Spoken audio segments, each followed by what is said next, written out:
ছবিতে যাকে দেখছেন তিনি সাধারণ কেউ না, তিনি ছিলেন দুর্দান্ত চোখের একজন ফটোগ্রাফার। এমন চোখ, যে চোখে প্রকৃতি কথা বলতো, মানুষ জীবন্ত হয়ে উঠত ক্যামেরার ফ্রেমে। তার তোলা প্রতিটি ছবি ছিল গল্প, ছিল নিখুঁত সময়বোধ, ছিল জীবনের রং। তার নাম ইশতিয়াক আহমেদ রাফিদ। বয়স মাত্র 20, তবে এই 20 বছরের অভিজ্ঞতায় তার অভিজ্ঞতা এমন উচ্চতায় পৌঁছেছিল যা অনেকেই এক জীবনে পারেন না। আন্তর্জাতিক মানের পুরস্কার পাওয়ার মতো অভিজ্ঞতার অধিকারী ছিলেন। ঢাকার কুর্মিটোলা রেল লাইনের পাশে কৃষ্ণচূড়া গাছের ছবি তুলতে গিয়েছিলেন।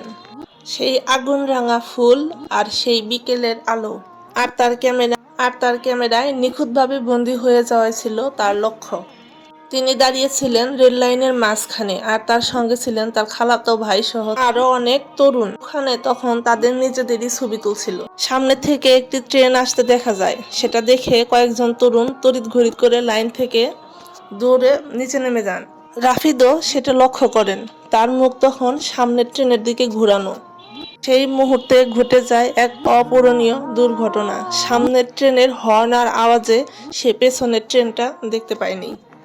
তিনি দাঁড়িয়েছিলেন যে লাইনে, সেই লাইনেই পেছনের ট্রেনটি খুব দ্রুত চলে আসে। আশেপাশের মানুষ চিৎকার করে তাকে সরাতে পারেনি। মাত্র কয়েক সেকেন্ড, আর সেখানেই থেমে এক স্বপ্নবাজ তরুণের জীবন। থেমে গেল তার ক্যামেরা ক্লিক, থেমে গেল কৃষ্ণচূড়ার গল্প। মৃত্যু নিয়ে কিছু মানুষ বলছেন তিনি নাকি ট্রেনের ভিডিও করতে গিয়েছিলেন। এই তথ্য সম্পূর্ণ ভুল।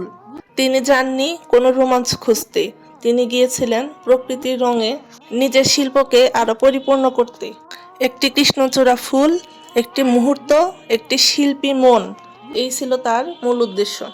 আর সেই উদ্দেশ্যেই দিতে হলো তার জীবন। পরদিন সকাল 9টায় তার নিজ গ্রামে মসজিদের পাশে ছায়াঘেরা এক প্রশান্ত স্থানে তার দাদার কবরের পাশে তাকে চিরনিদ্রায় শায়িত করা হয়। 3.5 হাত মাটির নিচে সে ঘর, যে ঘরে সে চিরনিদ্রায় ঘুমিয়ে আছেন।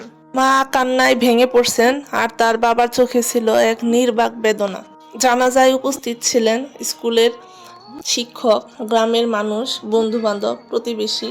সবার মুখে একটাই প্রশ্ন, এত তাড়াতাড়ি কেন চলে গেল রাফিদ? রাফিদের বাবা রেজাউল করিম বলেন, আমাদের এই মুহূর্তে ধৈর্য ধরতে হবে। আল্লাহ তাআলা আমাদের উত্তম প্রতিদান দিবেন। ছেলেকে ভালোবেসে যারা জানাজায় এসেছেন সবাই আমার ছেলের জন্য দোয়া করবেন।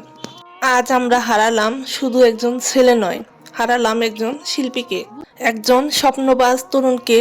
সে হয়তো পারত বাংলাদেশের মুখটা আরো অনেক বেশি উজ্জ্বল করতে, আন্তর্জাতিক ফটোগ্রাফার হতে।